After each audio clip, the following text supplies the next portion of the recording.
I'm Jill Keb with Healthy Facts.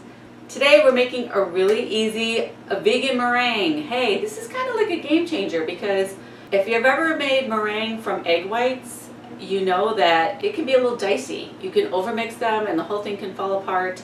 With the simple use of our garbanzo bean brine or the juice from the can of the garbanzo beans, you can make this easy meringue. You need a good mixer. All you do is, I got my little drainer here.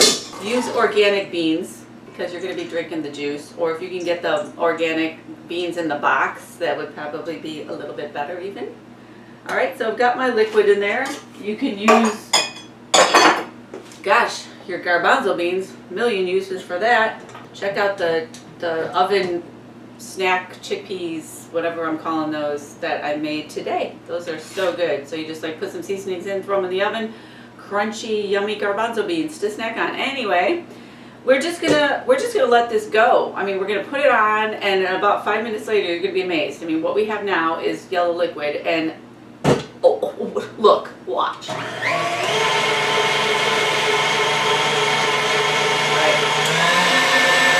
I am gonna, literally, I'll set the timer for 5 minutes and show you.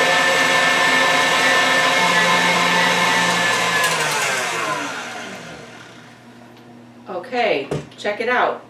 This is 5 minutes with the little whisking thing, and as you can see, this is a stiff peak. Woo! Awesome. You cannot overmix this either. Like, it's not gonna fall, it's not gonna get worse.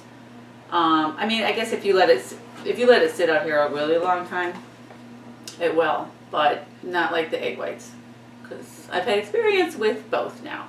Anyway, so what we want to do to this now is add some sugar and some flavor. The sugar, you could go to a really specialty cook shop or chef store or whatever to try to find an extra fine sugar, or you can use your handy dandy coffee grinder. It's a nice little thing to have. I've got a little bit of coffee grounds in there. That won't hurt anybody. Okay, so you just want to put your regular.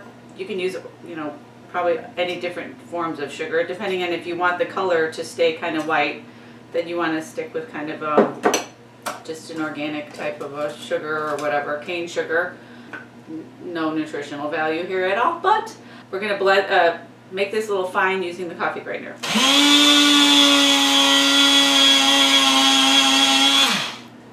Okay, back to incorporating it. Well, let me get another bowl.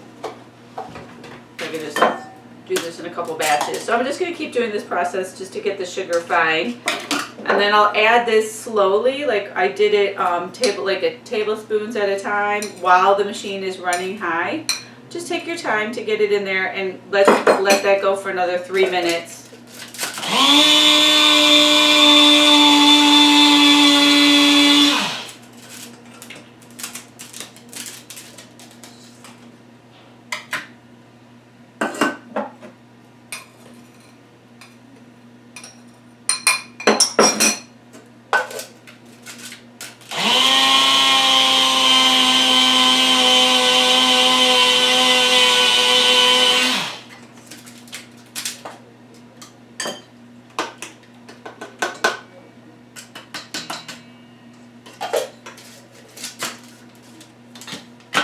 You know what, this is like pretty much the consistency of powdered sugar. It's not, maybe not quite that powdered, but wow, in a pinch, you probably can make your own powdered sugar there if I let it run longer.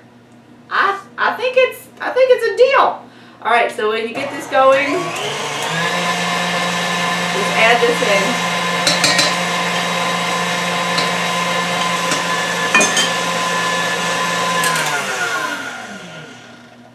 I'm gonna just go around the sides, make sure all my sugar got in there, and then keep stirring to make sure I get those stiff peaks again.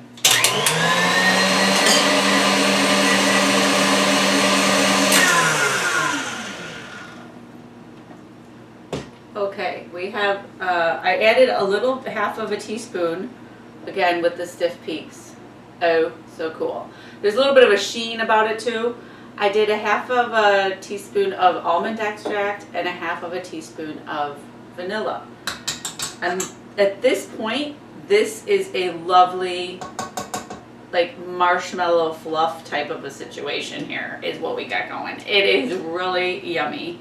I think this is, in fact, I kind of like this better than the end cookie part myself, because I just do. It's like, I like creamy better than crunchy. You know, some people are crunchy, some people are creamy. Look at it. I just have a little frozen berries that I thought out, and I'm telling you, this is really a great idea for just a little dessert topping. It's just lovely. I had some in the fridge, and as you can, I don't know if you can see, but after a while it starts to go back to like its liquid form. You can start to see the bubbles in it more. So I would say you could keep this, like if you're having you know, people over for dessert, whatever, and you want to have this little marshmallow fluff going on, you could probably keep this in the fridge for a couple hours, like I did. I think this is like 4 hours or later, so it's starting to not look so as pretty and ready to go. It's starting to get back to the liquid form, but this is really awesome. Okay, so with this, we are going to pipe it into, or put it into a plastic baggie. I'm going to pipe them on some parchment lined trays. The parchment will just help with the sticking and, you know, make cleanup easy. You just want to snip off the little edge of a plastic baggie. Oh, there it is. Okay, don't want to lose that. Don't want that to go in my strawberries.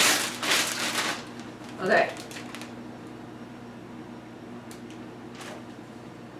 I could probably have not made that any more of a crazy mess, but I've been known for that. So,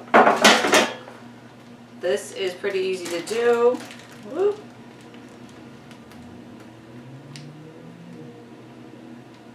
It makes more than you think too, a lot of cookies.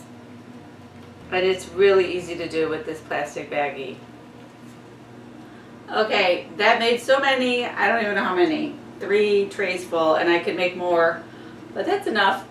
It's the cheapest thing ever anyway, because it's a can of garbanzo bean juice, which you're gonna throw away anyway, and a little bit of sugar, a cup of sugar. Basically, a little bit of extract, and I'm gonna try sprinkling a little bit of cinnamon and a little bit of slivered almonds on top before I put these in the oven. 200 degrees for about 90 minutes. I'm gonna wash my hands first. Okay, these are our lovely meringue cookies. After you pull them out of the oven, wait a few minutes before you take them off of the parchment. It just, like, immediately they might stick, but in just a couple minutes they easily come off, like with a fork or whatever. It's totally simple. You know, I am really more excited about like the vegan fluff part of this than the meringue cookie part. I mean, like I said, it depends maybe if you like creamy more than the crunchy, but this is a lovely little almond cinnamon flavored sugar bite to eat with your desserts or your coffee or whatever, and a lot of different uses. But I just really like that creamy, fluffy, marshmallowy kind of Cool Whip that you can get in literally 10 minutes with a cup of sugar and your garbanzo bean liquid and a little bit of vanilla or a little bit of vanilla almond or whatever, and that's it. It's so simple, and what a little discovery, because I think we've done it in the past, like using the coconut milk to whip it up and have like a Cool Whip, but this is a no-fat kind of alternative for something like, you know, creamy and sweet to put with desserts. So 2 different recipes in one, and I hope you enjoy. Thanks for watching. I'm Jill Keb with Healthy Facts.